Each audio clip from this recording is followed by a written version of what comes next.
Assalamualaikum warahmatullahi wabarakatuh. Selamat pagi semua. Di sini kami akan mempresentasikan mengenai proses anggaran dan tahapan anggaran dari usaha Zamana Coffee yang kami jalankan. Sebelumnya, Zamana Coffee sendiri memiliki 3 pendiri, yaitu Farika Nurlaila, Rizky Yoga Aditya, dan saya sendiri Rika Ernawati.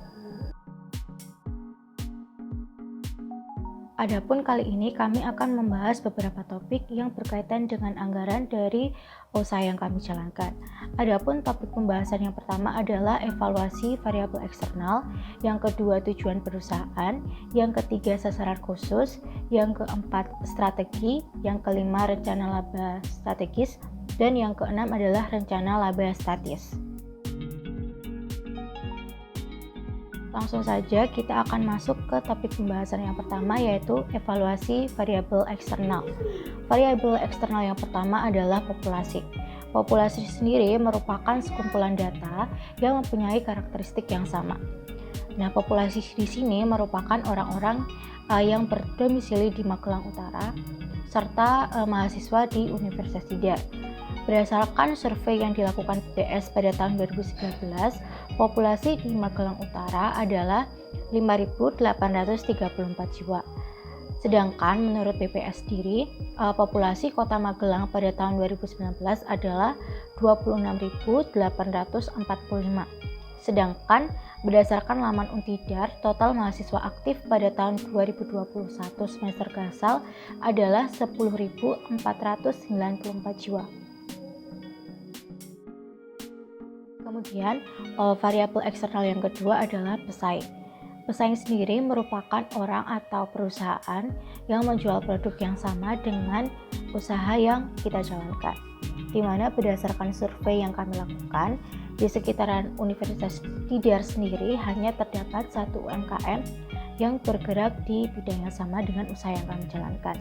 Namun, untuk usaha minuman lain seperti minuman dingin, es kelapa, sop buah, dan lain-lain tentu saja ada. Dan evaluasi variabel eksternal yang terakhir adalah penjualan industri. Tingkat penjualan dengan industri yang sama dengan usaha yang kami jalankan itu berkisar sekitar 350 sampai dengan 450 cangkir per hari. Hal ini disebabkan karena efek pandemi yang masih terasa meskipun sudah berangsur-angsur membaik, di mana pandemi sendiri berdampak kepada tingkat penjualan industri yang mengakibatkan tingkat penjualan industri tersebut mengalami penurunan daripada sebelum terjadinya pandemi.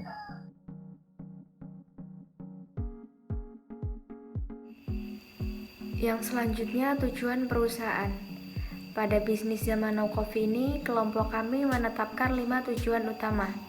Yang pertama, menciptakan varian minuman kopi yang menarik dan unik serta nikmat. Yang kedua, meningkatkan jangkauan pemasaran. Yang ketiga, menyajikan kopi dengan harga yang terjangkau. Yang keempat, memanfaatkan sumber daya alam kopi yang sangat melimpah di Indonesia. Dan yang terakhir, memasarkan produk ke semua kalangan, khususnya mahasiswa.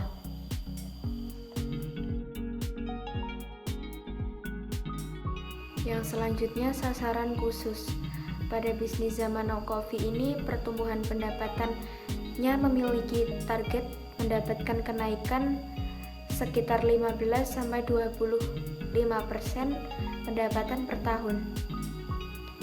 Selain itu, Zamana Coffee juga menargetkan untuk meningkatkan sebesar 10-20% laba bersih per tahun.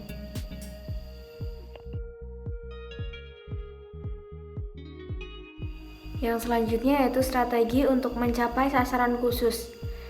Strategi yang pertama yaitu menciptakan beragam menu tambahan agar konsumen tidak cepat bosan. Strategi yang kedua yaitu strategi integritas ke depan. Strategi ini berupa perluasan pasar dalam hal distribusi produk. Yang ketiga, optimalisasi digital marketing. Strategi ini untuk memperluas pasarnya serta mempermudah akses masyarakat untuk memperoleh informasi mengenai UMKM Zamana Coffee. Yang selanjutnya yaitu penguatan SDM. Strategi ini bertujuan untuk membangun fondasi yang kuat agar aktivitas-aktivitas usaha yang ada, termasuk strategi pemasaran pada UMKM zaman now coffee dapat berjalan dengan baik. Yang terakhir yaitu strategi below the line marketing. Strategi ini berupa aktivitas-aktivitas promosi seperti memberikan stiker, brosur, dan pamflet.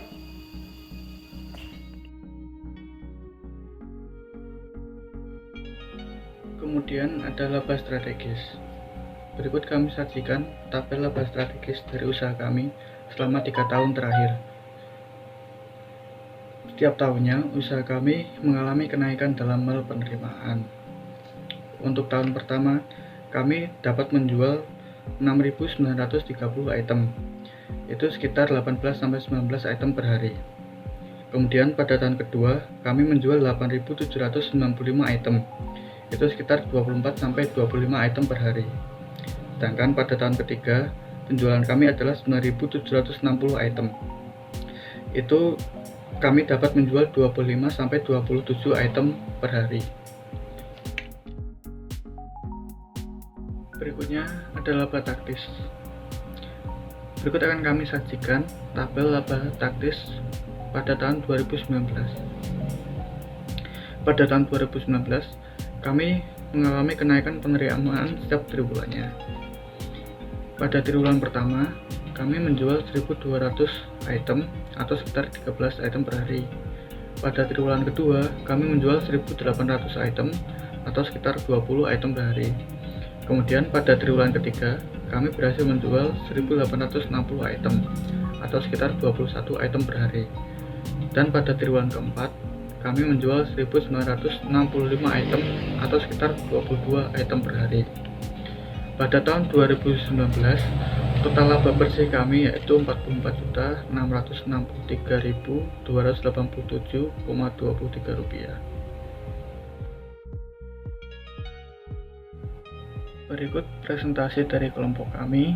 Jika ada kesalahan dan kekurangan kami mohon maaf dan terima kasih. Wassalamualaikum warahmatullahi wabarakatuh.